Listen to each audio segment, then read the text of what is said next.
IELTS Reading Lesson 6, Multiple Choice Questions. For multiple choice questions, we can use the basic exam techniques that I described in detail in Reading Lesson 2 here on this video course. But here are those techniques again quickly. Number 1, don't read the full passage first. Just read the title to get an idea of what the topic is, and then go straight to the first question. Underline keywords in the question, then search for those words in the passage, underline them, read that part of the passage carefully, and try to get the answer. 3 more things to remember. Read at normal speed. Don't skim or scan unless you're looking for a name or a number. And miss any difficult questions, and very importantly, try to get to the end of the test. If you don't finish the full test, you might be missing some easy questions at the end. So miss difficult ones that you're stuck on, anything that you're wasting a lot of time on. Get to the end and then return to the questions that you missed if you have time. 2 things that I highlighted in the lesson 2 when I spoke about this in detail. Points 4 and 5. This is what I call the keyword technique. This is really the key to getting the answers. These are the techniques then that we'll use in this lesson for multiple choice questions. 2 more things quickly. Multiple choice questions can be difficult. Why? Well, they can be difficult because there's a lot to read and the choices can be similar or confusing. There's a lot of keywords to underline, different choices. You might find the information in all of the choices, which makes it confusing. You have to be careful about your decision. One more thing that is good, multiple choice questions, you can normally find the answers in order in the passage. Almost always the answers go in order. Right, let's look at today's example test. Print the worksheet if you haven't done so already and try the test yourself or work through it with me as I go through the answers step by step in the rest of this lesson. The first thing that we do, because we're not reading the whole passage, we just look at the title of the passage. In this case, the title is The Brain Drain. I'm sure you know what the word brain means. You might not know this phrase, the brain drain. It doesn't matter because the text will explain it to you. So there's the title. What do we do next? Well, we go straight to the first question. Question 1. And it's a multiple choice question with 4 choices, A, B, C and D. And as we read through this question, we're going to underline keywords both in the question part at the top that I've put in green and also keywords in all 4 choices. Here we go. People first used the term brain drain. First used brain drain. Then A, during the Second World War. B, when Albert Einstein decided to settle in the USA. C, to refer to the emigration of skilled Europeans after the Second World War. And D, to describe immigration in North America. Already you should see some interesting things in those choices. For example, choice A has the word during the Second World War, but C has after the Second World War. So that should be an easy difference to make or difference to notice, during and after.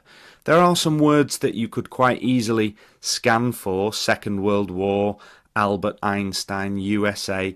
However, I think the main thing that you should be doing is searching for the question, not the choices. So we're going to read the passage from the beginning, and first we're going to focus on this question. And the keywords first used the term brain drain. When did people first use this phrase? And then we've got the choices to look at. So I wouldn't scan for those easy words in the choices. I would look, reading at normal speed, look for the question statement first. So here we go. We start from the beginning of the passage, the brain drain. Human capital flight, sometimes called brain drain, refers to the emigration of intelligent, well-educated individuals to another country for better pay or conditions, causing the home country to lose those skilled people or brains. That explains to you what brain drain means. We've got the keyword from the question, brain drain, but we haven't read yet anything about when people first used the term. There's nothing there about first using this phrase brain drain. So we need to continue reading on to the second paragraph of the passage. We go on to the second paragraph. The term brain drain was coined. Now I'm going to highlight that. Was coined means first used. If you know that word coined, this is easy. If you didn't know that word, it's a bit tricky. Anyway, was coined means was first used. The phrase was invented by the Royal Society in the 1950s to describe the emigration of scientists and technologists to North America from post-war Europe. Albert Einstein was an earlier and perhaps the most famous example of this form of emigration. So, if you remember the question, which we'll check in a moment, you might see here that there are several keywords from the different choices. I'm going to highlight them now. We've got 1950s because we're looking for when this term was first used. Emigration of scientists and technologists to North America from post-war Europe. And we've also got Albert Einstein, and he was given as an earlier example. So, if he was an earlier example, well, that's not the correct answer then, because he was an example of this brain drain before the term was used. Anyway, looking at those keywords, let's go back to the question and the choices. So, we found people first used the term brain drain. The phrase was coined, or the term was coined, invented. And then looking at the choices, A, during the Second World War, well, it said 1950s post-war. Post-war means after the war, so A is wrong. B, when Albert Einstein decided to settle in the USA, well, it said Einstein was an earlier example of the brain drain before the term was used, so that's wrong. Then C, to refer to the emigration of skilled Europeans after the Second World War. Well, we had post-war, that's after the war, and scientists and technologists from Europe was the skilled Europeans. So C looks like it's the right answer. Let's quickly check D, to describe immigration in North America. Well, that's too general, so that's not the answer. Definitely the answer is C. Let's look at the vocabulary that question was testing or focusing on. We had coined, first used. We say to coin a phrase or to coin a term when a term, an expression or phrase is first invented, first created. And also it was very important that you knew the words post-war, meaning after the war. If you didn't know those bits of vocabulary, it would be difficult to get the answer. And this is why I say IELTS reading is a vocabulary test. Now we can move on to question 2 and do it in the same way. Here's the question. Brain drain migration is thought to be the result of. So what is it the result of? A, social and environmental factors in developing countries. B, the problems people face in source countries and the allure of a better life. C, families living in different parts of the world. And D, workers becoming more ambitious. When we go to the passage, we can just continue reading after answer 1, the answer to question 1 that we found. And remember, the first part to look for is the part at the top in green, the question part, not the choices yet. So the main thing we're looking for is, what is this brain drain the result of? Let's see if we can find that. Paragraph 3 in the passage is where we're continuing from. Here it is. As with other human migration, the social environment is considered to be a key reason for this population shift. Now, key reason for this population shift. The population shift is the brain drain. It's a type of migration. And the key reason means the same as the result of. So what's the reason for this brain drain? what is it the result of? So we're going to find the answer here. Let's keep reading. In source countries, lack of opportunities, political instability or oppression, economic depression and health risks contribute to brain drain. Host countries, on the other hand, may offer employment opportunities, political stability and freedom, a developed economy and better living conditions. At the individual level, family influences, relatives living overseas, for example, as well as personal preferences, career ambitions, and other motivating factors can be considered. Now, this is a good example of why multiple choice questions can be confusing. We've got keywords in this paragraph that look very similar to words in all four of the choices in our question. If I highlight the keywords that I can see here, social environment, source countries, better living conditions, family influences, and ambitions, those words look like words in all four of our choices, so we need to analyse carefully to see which one is correct. Back to the question then. Brain drain migration is thought to be the result of. We found a whole paragraph about the reasons for the brain drain. Then, if you put answer A, social and environmental factors in developing countries, maybe you chose that one because of the words the social environment. However, this is wrong. The social environment doesn't mean the same thing as social and environmental. The social environment is the social factor only, the social situation, whereas social and environmental are two separate factors. That's a trick there. Also, we didn't see anything about developing countries. We saw source countries, but they might not necessarily be developing countries. So A is wrong. B, the problems people face in source countries and the allure of a better life. Well, we definitely saw the word source countries, and we did see a list of problems that people have.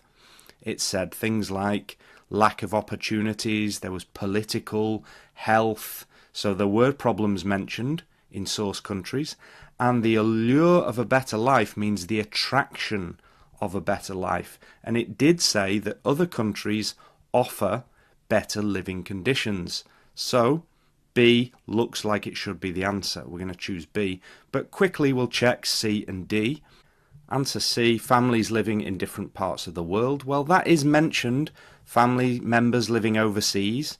And answer D, workers becoming more ambitious. Ambition is mentioned, but those two answers for me are not as good as answer B. Remember, we have to choose the best one. Definitely B was given as the key reason, but C and D, it just said they can be considered as individual reasons, personal reasons. I don't think they're the main reasons given for the brain drain in general. B is the best answer of those four. Let's check the vocabulary from that question. We had the allure, which is the attraction. Source countries are the countries that people are leaving when they migrate, and host countries are the countries where the migrants are going to. Now we can move on to question 3. Here's the question, and let's underline some keywords as usual. When people emigrate to work abroad, A, they may help their families by sending money home. B, they usually return home to visit family members. C, they benefit from better education systems in the destination countries. D, their home countries receive money for higher education. Going to read the passage now, continue reading after answer 2. Here's paragraph 4 in the passage. In spite of its negative connotation, brain drain migration can be seen in a positive light. There is obviously a benefit to the migrating individuals in terms of career progression, quality of life, and earning power. These professionals often send remittances home to their family members, and they may at some point return to their home countries with enhanced knowledge and skills. The home country may also experience an increase in demand for higher level education as people see the opportunities for educated workers overseas.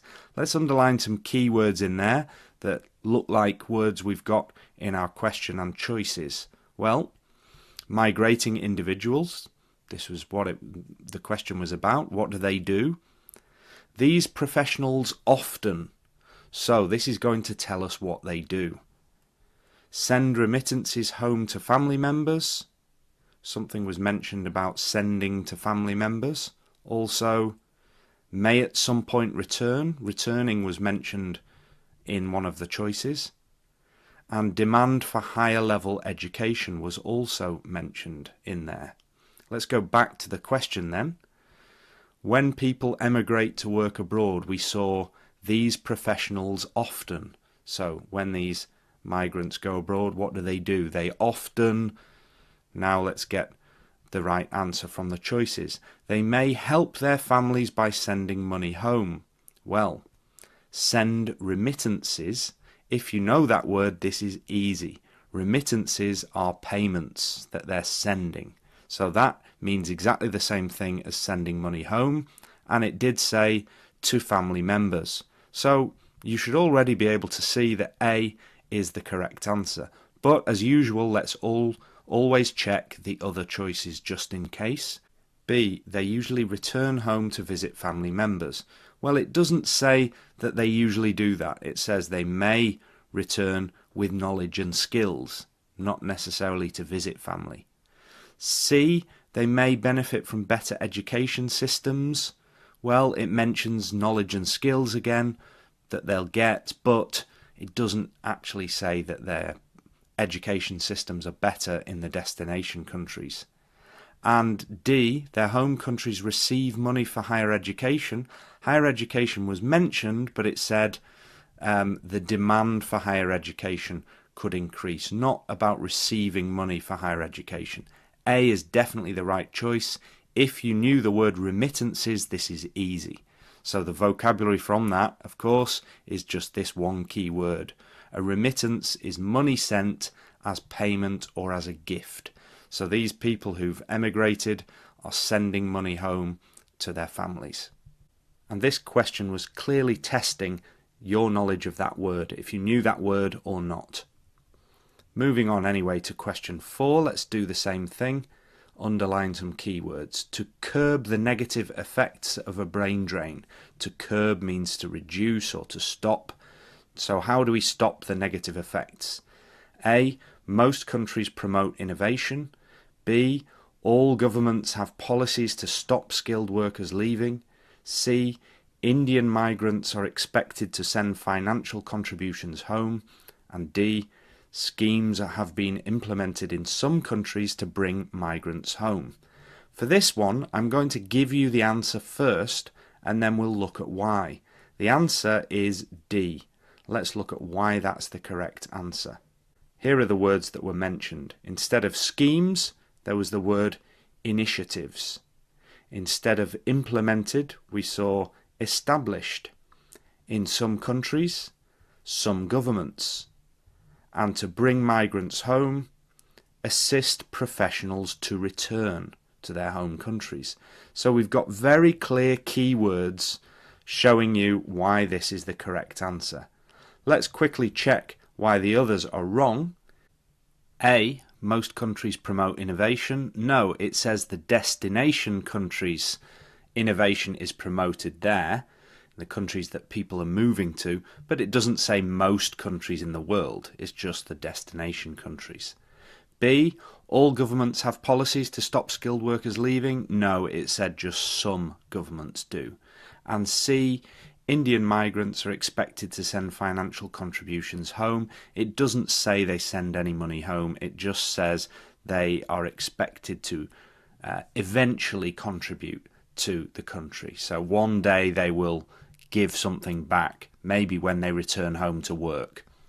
So D was definitely the right answer there, and the vocabulary that we had from that was initiatives, meaning schemes, established, meaning implemented, and some countries the same in this case as some governments.